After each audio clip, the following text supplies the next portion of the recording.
Talyo ng balita sa Bicol Network News ngayong hapon. Panawagang impeachment kay VP Sara, suportado ng public school teachers.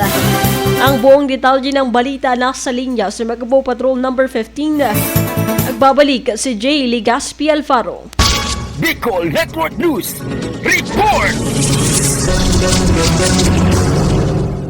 Nagpahayag ng suporta ang mga public school teachers sa panawagang impeachment laban kay Vice President Sara Duterte matapos ang mga revelasyon sa House of Representatives na nagbunyag ng umano'y mga anomalya sa kanyang paggastos bilang Vice President at dating DepEd Secretary. Binigyang diin ng Alliance of Concerned Teacher o ACT Teacher Party List na hindi dapat magpagambala ang publiko sa dramatiko umanong kilos ni Duterte na ayon sa grupo ay sinadyang gawin upang ilihis ang atensyon mula sa seryosong mga aligasyon ng korupsyon kaugnay ng paggamit ni Duterte ng confidential funds. Ipinunto ng ACT Teacher ang kahalagahan ng pananagutan sa mga umano'y irregularidad sa pamamahala ni Duterte sa dalawang ahensyang kanyang pinamumunuan, lalo na ang mga guro at mag-aaral ay patuloy na nahihirapan dahil sa kakulangan ng pasilidad at kagamitan sa mga pampublikong paaralan. Samantala, kinundi na rin ng Congress of Teachers and Educators for Nationalism and Democracy o CONTEND ang maaanghang na pahayag ni Duterte sa isang press conference sa House noong Sabado. Hiniling ng grupo na panagutin ang Vice Presidente sa mga kontrobersyang kinahaharap nito. Para sa Bicol Network News, J. Ligaspi Alfaro, tatak tunay na serbisyo.